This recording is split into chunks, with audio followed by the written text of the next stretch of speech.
নমস্কার বন্ধুরা, আমি সোমা গোপালের হেসেলে আপনাদের সবাইকে স্বাগত। শীতের ফুলকপি বাঁধাকপি নিশ্চয়ই আপনাদের সবার বাড়িতেই আসা শুরু হয়ে গেছে, আর তাই দিয়ে তো অনেকে অনেক রকম রান্না করছেন। আমি কিন্তু আমার চ্যানেলেও অনেক রকম রেসিপি শেয়ার করেছি। আজকে বাঁধাকপি দিয়েও দুর্দান্ত স্বাদের একটা ইউনিক রেসিপি শেয়ার করছি, যেটা চটজলদি যেমন তৈরি হয়ে যাবে তেমন গরম ভাতের সাথে খেতে ভীষণ ভালো লাগবে। তাই চলুন সময় নষ্ট না করে রান্নাটা করে ফেলি।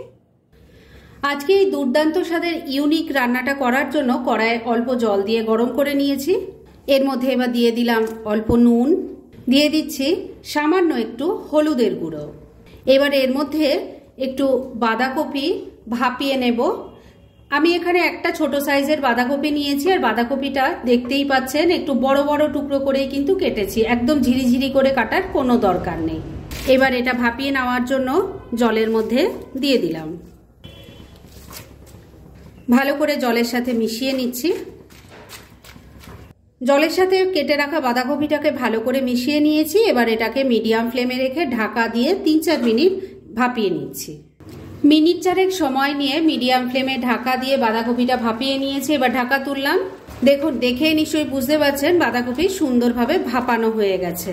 এবার গ্যাসটা বন্ধ করে দিলাম, আর প্রথমে বাঁধাকপিটাকে এবার গরম জল থেকে আগে আলাদা করে রেখে দিয়ে এটা আগে ঠান্ডা করে নিচ্ছি, আর তারপর নেক্সট স্টেপের দিকে এগোবো। ভাপানো বাঁধাকপিটা ঠান্ডা হওয়ার জন্য রেখে দিয়েছি, আর ভাবলাম সময়টা নষ্ট করে লাভ নেই, এই রান্নার মশলাগুলো বানিয়ে ফেলি। সেজন্য একটা তড়কা প্যানের মধ্যে বেশ কিছুটা চীনাবাদাম নিয়ে নিয়েছি। এবার এটাকে লো ফ্লেমে রেখে প্রথমে ড্রাই রোস্ট করে নিচ্ছি। বাদামগুলোকে ড্রাই রোস্ট করে নিয়েছি। এবার গ্যাসটা বন্ধ করে দিলাম। এবার প্রথমে এই বাদাম আমি নামিয়ে রাখবো ঠান্ডা হওয়ার জন্য, আর তারপর এটা অল্প জল দিয়ে বেটে নেব। চীনাবাদামটা তো ড্রাই রোস্ট করে রেখে দিয়েছি, ওটা ঠান্ডা হলে অল্প জলে বেটে নেব, আগেই বলেছি।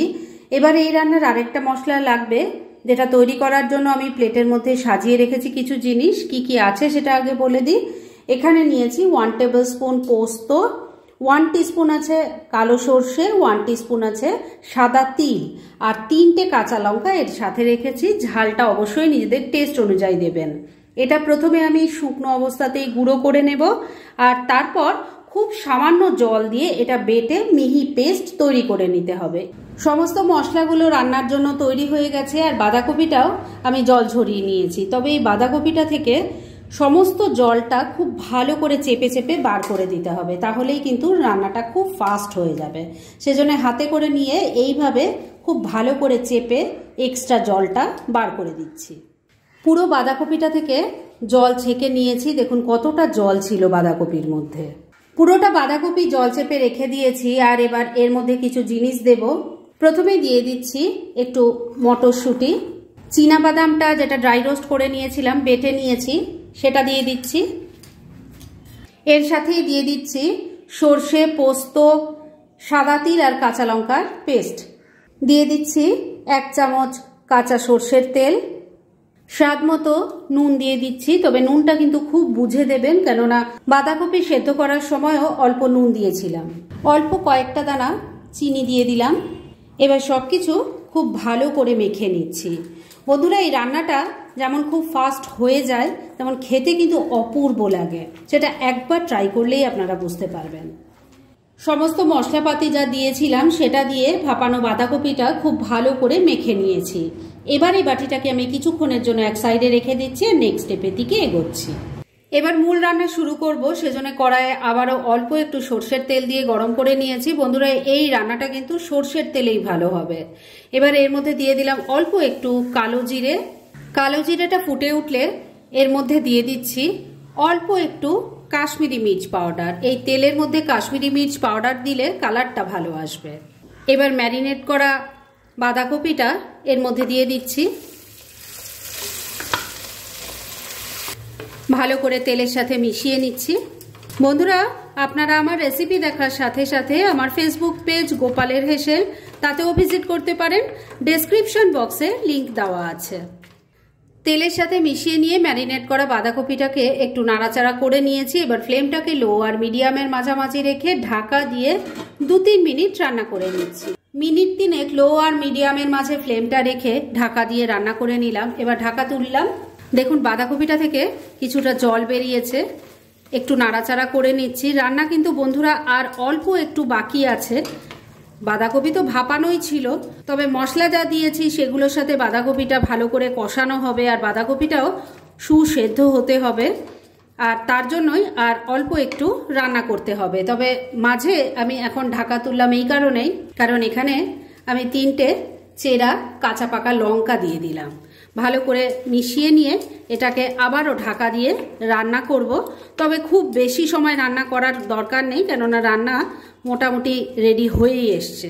তাই এবার ঢাকা দিয়ে মিনিট 2 আবারও রান্না করে নিচ্ছি। মিনিট 2 সময় নিয়ে আবারও রান্নাটা করে নিয়েছি। এবার ঢাকা তুললাম।